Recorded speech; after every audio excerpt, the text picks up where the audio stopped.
Hello rockstar parents! In this video I'm going to share how we can deal with mum shaming.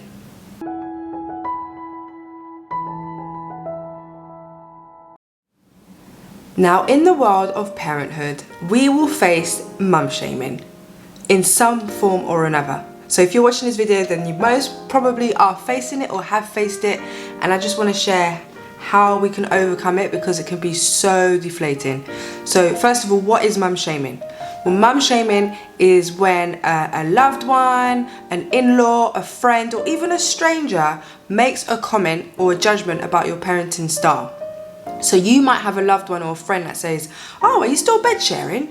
What, are you sure you want to be doing that? Why are you still bed sharing? Isn't your baby going to be all clingy?" Or you should really discipline that tantrum behaviour because otherwise they'll just wake up, they'll just grow up and know how to manipulate you. And then just let them cry because it's just a way of them manipulating you. You don't want to get them to grow up and just be really clinging on to you and dependent on you. And blah blah blah, on it goes. And also a popular one is, "Oh my gosh, you're still breastfeeding. Your baby's like 1 now. Why are you still breastfeeding?" Or "Your baby's 6 months, you're still breastfeeding." It's just super interesting. And when I've had a couple comments like that, and when that happens, I start to feel a little bit of anger inside me, or I feel like there's a mixed emotion. Sometimes I can feel a bit frustrated, or I can feel like I start second guessing my parenting style, or you know, it makes me feel quite negative and makes me feel like almost sometimes I feel like I want to just like attack her and be like, "Leave me alone, let me do what I'm doing, I know what I'm doing." But I just wanted to share what it is that I do to deal with mum shaming, and what it is that you could do as well to overcome that hurdle, so that you don't leave the conversation feeling like you're second guessing your parenting style.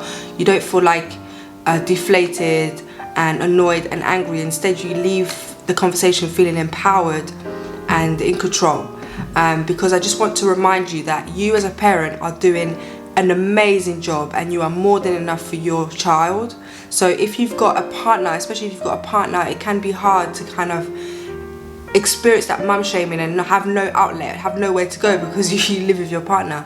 Or if you've got an in-law who makes things difficult. There's one scenario where one mum, she loves the connection with her child that she has. She likes to hold him and just be attentive to his needs and his emotions. She listens and responds to his cues.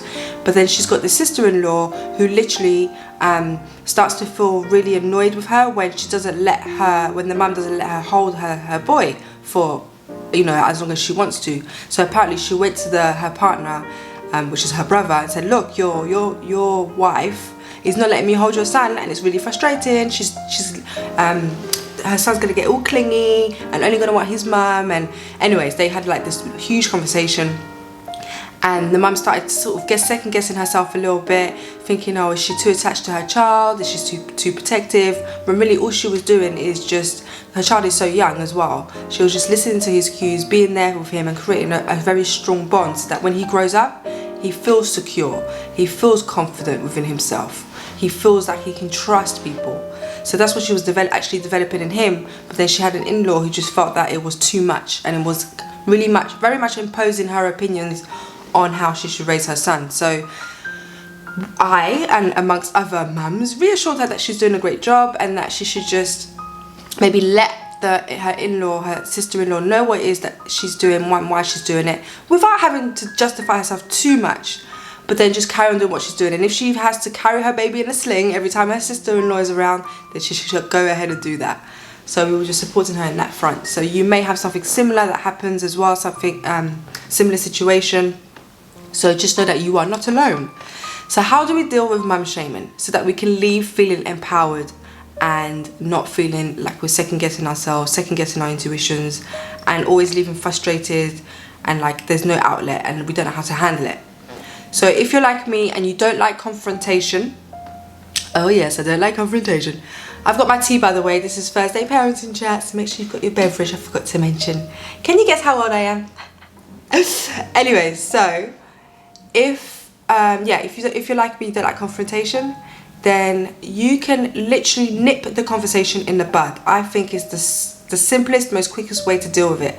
So if you get a comment from someone that says, "Oh my gosh, you're still breastfeeding," or Do you always pick up your child when your baby cries? Do you not worry they're just manipulating you? Just to kind of say, no, I'm comfortable with what I'm doing. It works for me and my child. So how was your day today? And literally just change the conversation as soon as you can. You know, nip it in the bud so there's no room for them to keep imposing their opinions on you. So if you say, oh, no, I'm just comfortable with what I'm doing, it works for me and my child, and then change the conversation, they're going to flow with that and get the picture that they don't want to talk about it and they don't need to hear your advice. And it's also a respectful way of doing it. You're not being confrontational, you're not being disrespectful, even though they can sound condescending with their comments. You don't have to return that kind of negative emotion. You can just nip it in the bud and change the conversation. That's one of the things you can do.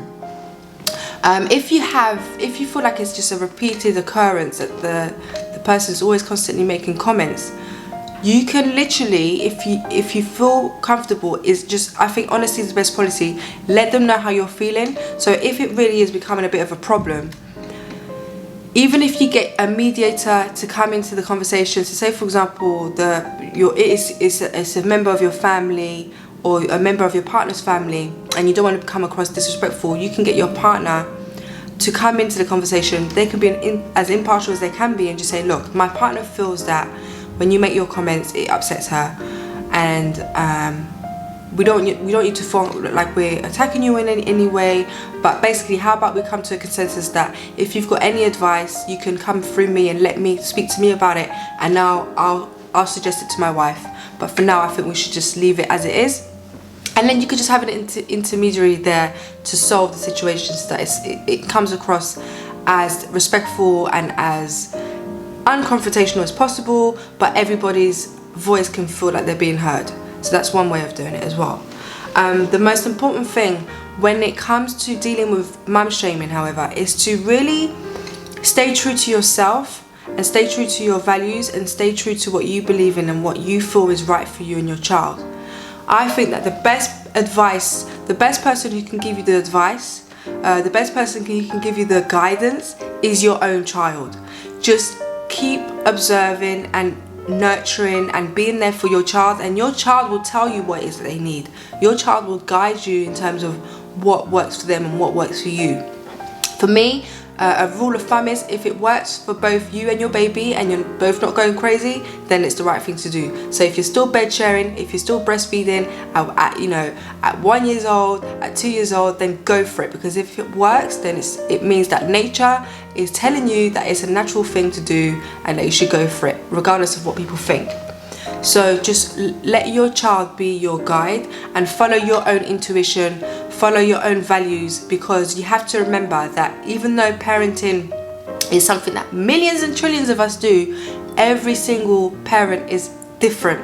You are a unique human being with a unique set of values and principles, and nurture that and be aware of that and live that, because you have to remember that every parenting style is different as well. So even though we might have similar viewpoints, similar ways of life, we may use the similar strategies and tools to raise our children, we are still very unique, and we always therefore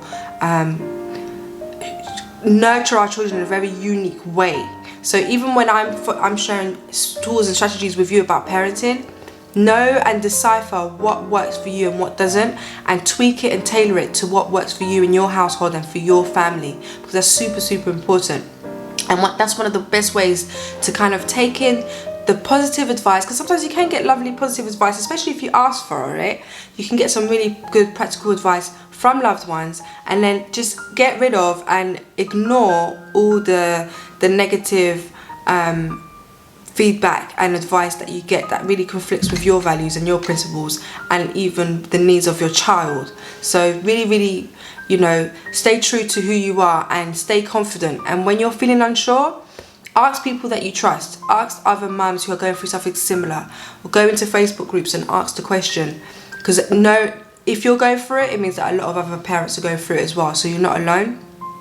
Read some of the parenting books, and then obviously don't take it as Bible, but just see what works for you, see what fits in your map of the world, see what works for your child, because your child is unique and has their own personality, and adapt those pieces of advice to you and your child and your family, and you can't go wrong. you honestly can't go wrong. And then when you get the next name shaming experience, you'll be able to stand firm and be confident that what you're doing is right for your child, and you can just literally nip it in the bud, change the conversation, move on, and not feel hurt by it. Because a lot of the time when we do get name shaming, it can come across as patronizing, it can come across as being judged. But sometimes when it comes from loved ones, it is literally them coming from a kind and loving place. They just don't realize that they may sound condescending and disrespectful sometimes as well, manipulative. But it does come from a place of, I really care about your child, I care about you, and I want what's best for them. So we need to kind of show a bit of compassion on that front, and know that if we are actually being manipulated or being judged, we need to just not take it so personally, because it does come from their set of beliefs, their set of principles, how they've been raised and how they've been conditioned to believe that we should be raising our children. You know, there's this whole kind of, I think especially in our parents' generation, this viewpoint of we need to control our children rather than actually work in partnership with our children. I know that I am raising my child to work in partnership with her and not control her.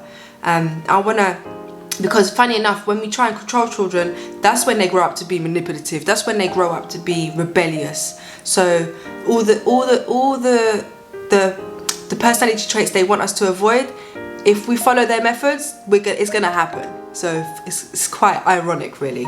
So keep doing what you're doing, stand true to it, keep doing your positive parenting, keep following your baby cues, just stand true to who you are, and you can't go wrong, like I said.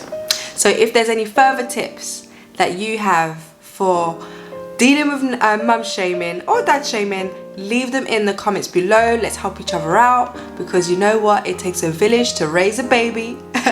And I am here for you. If you've got any questions, let me know. I'm really excited about the future videos that I've got coming up. I've got some interviews coming up with some mums about, one of them is about how to manage single parenting, and the second one is about how to manage conflicts within a household where both parents aren't together.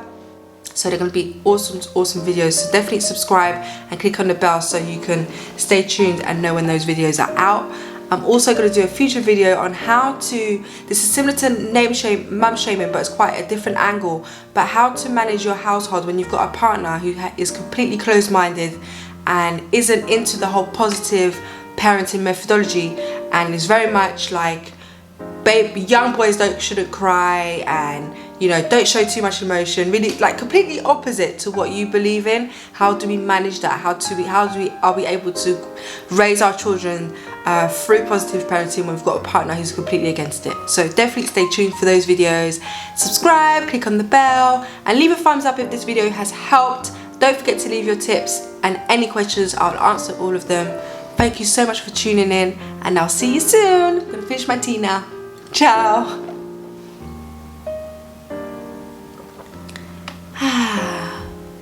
Mum shaming, honestly.